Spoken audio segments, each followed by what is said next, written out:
আসসালামু আলাইকুম, সবাই কেমন আছেন?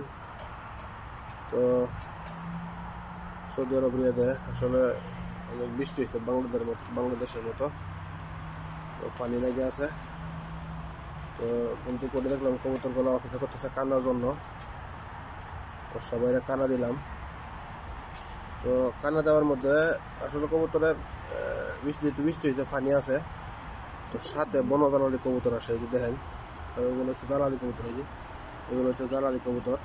তো ওরা আবার কানা দিলে দেখেন বয়ফানা। সৌদি আরবে যারা থাকে ওরা সবাই জানে জ্বালানি কবুতর একবার হাতের কাছে চলে আসে। ওই যে দেখেন আবার কবুতরগুলো কানা দিলাম, তো সাথে জ্বালানি কবুতর আছে। এই দেখেন একটা ওই জায়গায় বসে আছে, ওই যে একটা, দুইটা, তিনটা, ওই জায়গায় একটা, চারটে। এই কবুতরগুলা আমার কবুতরের সাথে এসে কানা খাই সব সময়। তবে আমি এদেশে আবার কবুতরের কানা সস্তা, বাংলাদেশের মতো না। আবার কবুতর এই দেশের রুটিও খাই। আমি আবার কানার সাথে কবুতরের রুটি দিই। রুটি খাইলেও কবুতরের বুদ্ধি ভালো থাকে এবং বাচ্চাও বড় হয়। দেখেন আমাদের কবুতরগুলো মাশাআল্লাহ সবগুলা সুস্থ কবুতর। আর এখানে কবুতর পালা খুবই সহজ,